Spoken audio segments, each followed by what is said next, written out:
പിള്ളേർ സ്കൂളിൽ നിന്ന് വരുന്ന സമയത്തേക്ക് പെട്ടെന്ന് ഉണ്ടാക്കി കൊടുക്കാൻ പറ്റിയ അടിപൊളി ഒരു കേക്കാട്ടോ ഇത്. ഏറ്റവും വലിയ പ്രത്യേകത എന്താണെന്ന് വെച്ചാൽ ഇതുണ്ടാക്കാനായിട്ട് മുട്ടയും വേണ്ട മൈദയും വേണ്ട. അത് മാത്രമല്ല അരമണിക്കൂറിനകത്ത് തന്നെ ഇത് നമുക്ക് ഉണ്ടാക്കിയെടുക്കാനും പറ്റും. അപ്പോൾ എങ്ങനെ ഉണ്ടാക്കുന്നത് നമുക്ക് കാണാം. ഞാനിപ്പോൾ കുറച്ച് പഴുത്ത ചക്ക എടുത്തിട്ടുണ്ട്. ഒരു 10-12 ചുളയുണ്ട്. അന്ന് ചെറുതായിട്ട് അരിഞ്ഞ് എടുത്തിട്ടുണ്ട്.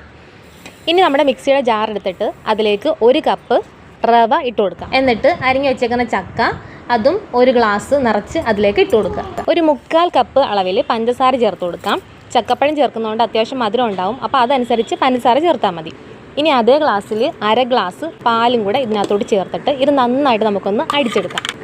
ഞാനിപ്പോൾ നന്നായിട്ട് ഇത് അടിച്ചെടുത്തിട്ടുണ്ട്.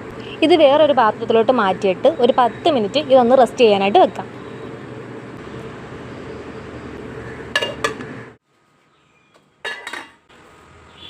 ഇപ്പോൾ ഒരു 10 മിനിറ്റ് കഴിഞ്ഞിട്ടുണ്ട്. ഇനി ഇതിനകത്തോട്ട് നമുക്കൊരു 1/4 ഗ്ലാസ് അളവിൽ സൺഫ്ലവർ ഓയിൽ ചേർത്ത് കൊടുക്കാം. എന്നിട്ട് നന്നായിട്ടൊന്ന് മിക്സ് ചെയ്യാം.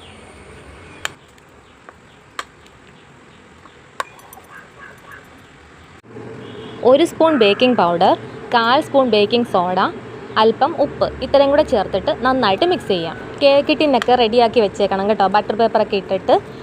എന്നിട്ട് നമ്മൾ ഈ മിക്സ് അതിലേക്ക് ഒഴിക്കുന്നതിന് തൊട്ട് മുമ്പായിട്ട് 1 സ്പൂൺ വിനാഗിരിയും കൂടെ ഇതിലോട്ട് ചേർത്തിട്ട് നന്നായിട്ട് മിക്സ് ചെയ്യണം. പ്രത്യേകം ശ്രദ്ധിക്കുക, കേക്ക് ടിന്നിലേക്ക് ഈ ബാറ്റർ ഒഴിക്കുന്നതിന് തൊട്ട് മുമ്പ് മാത്രം വേണം വിനാഗിരി ചേർക്കാനായിട്ട്. എന്നിട്ട് നന്നായിട്ട് മിക്സ് ചെയ്തിട്ട് കേക്ക് ടിന്നിലേക്ക് ഒഴിച്ചു കൊടുക്കാം. ഈ കേക്ക് ഉണ്ടാക്കാനായിട്ട് ചക്കപ്പഴം ഇല്ലെന്ന് കരുതി ആരും വിഷമിക്കേണ്ട. അതിന് പകരം ഏത്തപ്പഴം ചേർക്കാം കേട്ടോ. മിക്ക വീടുകളിലും ഏത്തപ്പഴം എപ്പോഴും ഉണ്ടാവുമല്ലോ, അത് ചേർത്താലും മതി. അതില്ല, പൈനാപ്പിൾ ഉണ്ടെങ്കിൽ അത് വേണമെങ്കിലും ചേർക്കാം.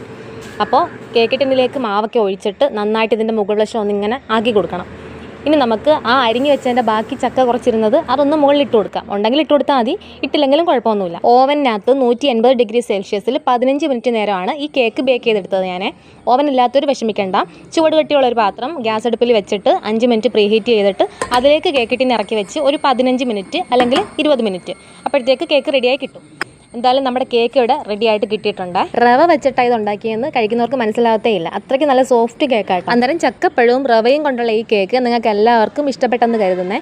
വളരെ ഹെൽത്തി ആയിട്ടുള്ളൊരു കേക്കാണ്, വളരെ സോഫ്റ്റ് കേക്കാണ്, നല്ല ടേസ്റ്റാണ് കഴിക്കാനായിട്ട്. ഇപ്പം പറഞ്ഞ പോലെ ചക്കപ്പഴം ഇല്ലെങ്കിൽ ഏത്തപ്പഴം എടുക്കാം, പൈനാപ്പിൾ എടുക്കാം. ഇത് രണ്ടും ഇല്ലെന്നുണ്ടെങ്കിൽ നിങ്ങളുടെ കയ്യിൽ പഴുത്ത മാങ്ങയുണ്ടോ, അങ്ങനെയാണെങ്കിൽ അത് വേണമെങ്കിലും ഇതിനായിട്ട് എടുക്കാം.